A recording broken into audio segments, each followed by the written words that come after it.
इस साल में पूरी होगी पुरानी हसरत। नामिश को लेके हमारे माननीय मुख्यमंत्री जी ने भी उसको प्राथमिकता पे लेने की बात कही है। नया साल, नए सपने।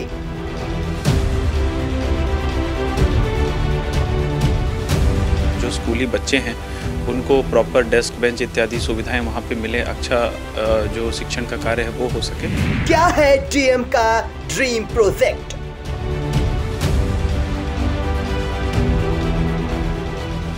ग्रामीण क्षेत्रों की अगर बात करें तो कई सरोवर देखे जा रहे हैं, बहुत अच्छे आपने डेवलप किया है। इसके अलावा जो है ग्रामीण क्षेत्रों में बहुत सारे पुस्तकालय आपने खुलवाए हैं। माननीय मुख्यमंत्री जी है, उन्होंने 2 निर्देश दिए थे। एक कि हमारे हर गांव में या कम से कम न्याय पंचायत स्तर पे एक खेल का मैदान हो, और दूसरा हर एक गांव में एक पुस्तकालय हो। जिससे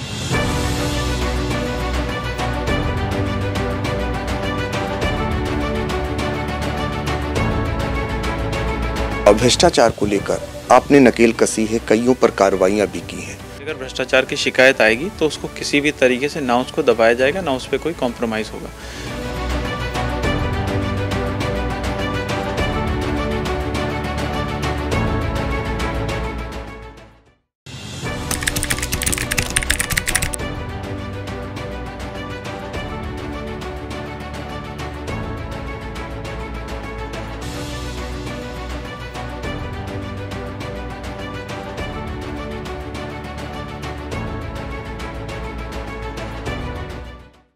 जीवन के हर मोड़ पर अपने बच्चों का ना कि साथ निभाने वाले, बल्कि बेटों को पढ़ा लिखा कर आईएएस बनाने वाले प्रेम बाबू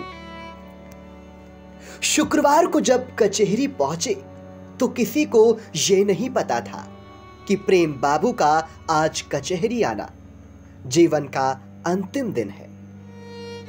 आज के बाद वो फिर कभी कचहरी नहीं आएंगे, वो सिर्फ यादों में रहेंगे। दीवानी कचहरी में तैनात पेशकार प्रेम नारायण रोज की तरह शुक्रवार को भी दीवानी कचहरी अपने ऑफिस पहुंचे।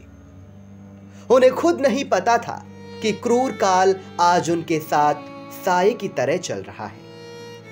अभी कुछ ही देर बाद वो दुनिया को अलविदा कह देंगे। ऑफिस पहुंचकर वो कुछ पल ही ठहरे होंगे कि ड्यूटी के वक्त साइन करने के बाद उन्हें अचानक दिल का दौरा पड़ा। 56 वर्षीय प्रेम नारायण को आनन फानन में जिला चिकित्सालय सीतापुर ले जाया गया, जहां डॉक्टरों ने उन्हें मृत घोषित कर दिया। यह सब इतना पलक झपकते हुआ कि उनके अधिकतर साथियों को पता ही नहीं चल पाया।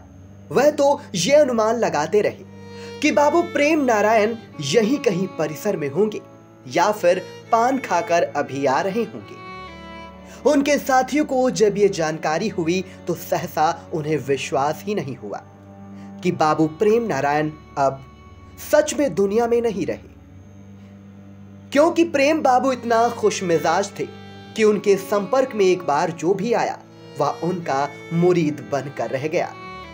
हर किसी से मुस्कुराकर मिलना तो उनके स्वभाव में शामिल था। उनके साथियों का कहना है कि प्रेम बाबू के चेहरे पर कभी भी चिंता की लकीरें तो देखी ही नहीं गई। सीतापुर शहर के मोहल्ला रोटी गोदाम निवासी पेशकार प्रेम नारायण बेहद मृदुभाषी और व्यवहार कुशल थे।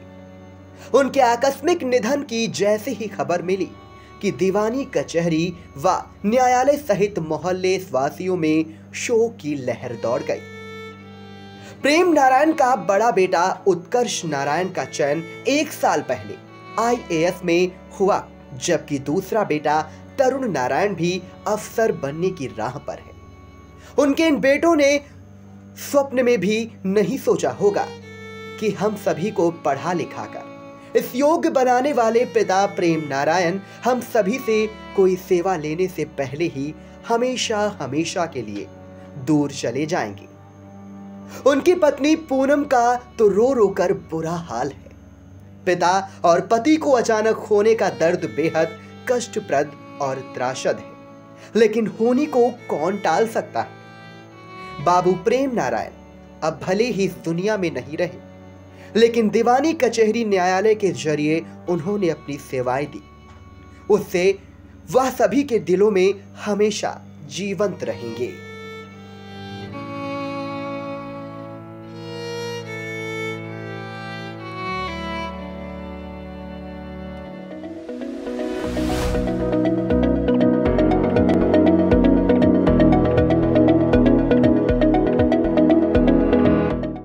चुनावी सफर में हिचकोले खा रही निकाय की नैया। वोटर बनेंगे आखिर किसके खवैया। बच चुका है चुनाव का बिगुल, तय हो चुकी है उम्मीदवारों की दावेदारी। लाखों की आवाम चुनेगी शहर की सरकार, किसके सिर सजेगा जीत का ताज। खूब हो रहे चुनावी वादे, नेताजी जा रहे वोटरों के द्वारे। 6 नगर पालिका 5 नगर पंचायतों का होगा फैसला। चेयरमैन पार्षदों की तय होगी तकदीर। निकाय चुनाव का महा कवरेज लेकर आ रहा है आई इंडिया। निकाय की नैया में देखे वोटरों की पसंद। शहर की सरकार में जानेंगे निकायों का हाल। वार्डों से लेकर निकायों तक होगा सबसे सटीक विश्लेषण। तो हर रोज देखते रहिए सबसे भरोसेमंद न्यूज चैनल आई इंडिया।